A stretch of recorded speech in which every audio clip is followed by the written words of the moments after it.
Bonsoir à tous et une nouvelle série de vidéos en l'honneur du nouveau programme que la Session Lève lance en partenariat avec le Developer Institute, le Torah Tech Institute. Alors Torah Tech Institute c'est quoi? C'est de l'étude de Torah le matin, de l'étude de Tech du Development l'après-midi et tout ça dans un programme sur Tel Aviv, programme de 4 mois qui commencera le 9 avril juste après Pessah, Be'ezrat Hashem. Alors c'est ça le sujet que l'on va traiter, si Dieu veut, j'espère, une fois par semaine. Ce que la Torah a à nous dire dans notre quotidien, au travail, au business. Alors, aujourd'hui, je voudrais traiter d'une question qui m'est arrivée à moi-même aujourd'hui. Comme vous le savez peut-être, nous avons l'habitude, avant la fête de Pessah, de distribuer ce qu'on appelle les paniers de Pessah, le kimcha d'épicerie, pour les nécessiteux.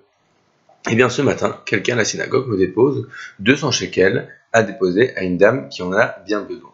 J'ai ces 200 shekels sur moi aujourd'hui et je reçois un message d'une personne chez qui j'avais commandé des matzot aussi pour Pessah.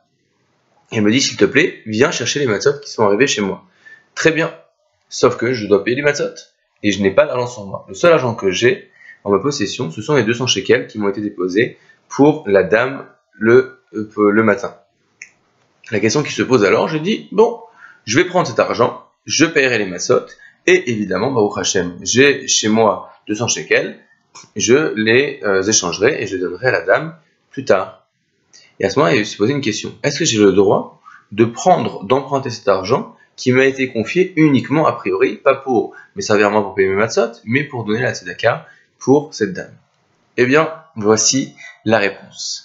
Sachez une chose, que si on vous dépose de l'argent pour, par exemple, investir ou pour acheter quelque chose, eh bien, les décisionnaires nous disent que de deux choses l'une. Cet argent est entouré dans une enveloppe ou fermé, ou c'est un argent qui a été vraiment emballé, alors on n'aura pas le droit d'ouvrir l'emballage pour prendre de l'argent, même si on a chez nous l'argent pour restituer ce qu'on aurait pu emprunter. Mais si par contre on donne de l'argent sans faire attention à l'emballage, on dit tiens, va s'il te plaît m'acheter des carottes, voici 20 shekels, eh bien j'aurai le droit de prendre ces 20 shekels pour acheter quelque chose d'autre, évidemment dans la mesure où j'ai cette somme qui est disponible chez moi pour la restituer dans le but prédéfini, car eh bien c'est sous-entendu que quand je te donne 20 shekels, au fond ce qui m'intéresse c'est que tu as acheté des carottes et ça ne me change pas grand-chose si tu peux emprunter cet argent. Eh bien, donc on pourrait penser que c'est la même chose ici, on m'a donné 200 shekels, je peux les prendre, en faire ce que je veux, tant qu'à la fin, je donne cet argent à la tzedaka. Eh bien non, lorsqu'il s'agit de tzedaka, on part du principe que, à moins que cela ait été spécifié dès le début, ou que j'en ai reçu l'autorisation explicite, eh bien je n'aurai pas le droit de prendre cet argent. Pourquoi? Parce que cet argent m'a été déposé, et c'est cet argent-là qui doit arriver à la tzedaka. On m'a déposé de l'argent, et je n'ai pas le droit de décider de prendre cet argent pour en faire autre chose. Cet argent a été dédié à la tzedaka. Et donc voilà, donc la réponse, je ne pourrais pas prendre l'argent qui m'a été confié à la tzedaka pour aller acheter mes matzot. Alors, de là se pose peut-être une deuxième question.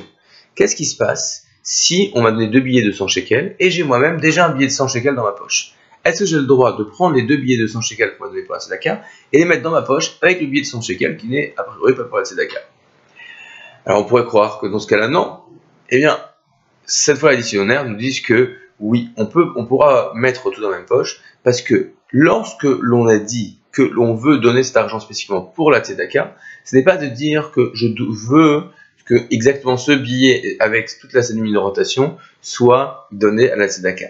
A priori, quand la personne nous donne cet argent, on dit je te donne de l'argent pour en faire usage de la tzedaka et pas autre chose. Sous-entendu, pas ces billets eux-mêmes, mais je ne veux pas que tu prennes de façon explicite de mon argent, que tu retires de la somme pour te faire un emprunt. Parce que ça n'a pas été spécifié quand je t'ai nommé mon envoyé pour faire la tzedaka. Mais de savoir que tu vas prendre ce billet-là ou un autre, tant que est devant toi disponible toute la somme pour l'amener directement à la tzedaka, eh bien ça ne fait pas de différence, donc on pourra tout mettre dans la poche. Voilà, une petite question assez simple d'un cas qui m'est arrivé aujourd'hui, et on voit comment la Torah peut nous éclairer, et que toutes ces petites questions du quotidien, il y a une réflexion, il y a des choix à faire, et à nous de faire les meilleurs choix possibles pour être les meilleures personnes. Et Be'ezrat Hashem, recevoir beaucoup de bénédictions. La suite très bientôt.